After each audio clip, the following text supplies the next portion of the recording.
Isa pang insidente ng pangingikil ang naitala sa Metro Manila. Ito'y matapos maaresto ang isang magkasintahan sa Pasig City.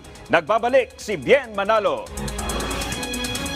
Hindi na nakapalagpa ang magjowang ito makaraang palibutan ng mga tauhan ng Eastern District Anti-Cybercrime Team sa Pasig City pasado alas 6 kagabi. Sangkot ang mga arestadong sospek sa umano'y pangingikil ng pera sa isang negosyante mula sa Marikina. Kinontrata umano ng biktima ang babaeng sospek na gumawa ng Facebook page para sa kanyang travel agency.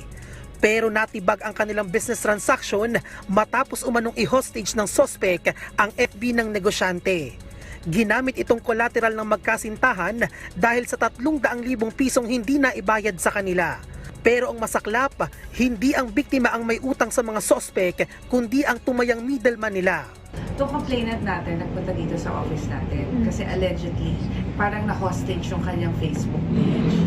So, parang itong tinuturo nilang suspect, siya yung parang gumawa ng Facebook page nila. Somebody in between na may utang kay suspect ng 300,000.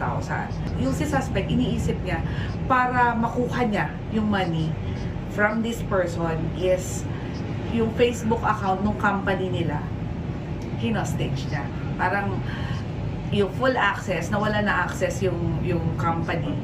So parang nanakaw niya, parang ganon, hinostage niya para bayaran siya ng 300,000. So, Nalambat ang magjowa matapos pumayag makipagkita ang negosyante. Iginiit naman ng sospek na biktima lamang sila at kinukuha lang nila ang para sa kanila. Yun nga lang, lumalabas na binawian nila ang negosyante mula sa utang ng kanilang middleman. Ang purpose lang po ng pagpunta namin dun sa lugar na yun ay para i-claim yung ipinangako po nila na bayad sa amin as sweldo namin, pinagtrabahuan namin sa company nila.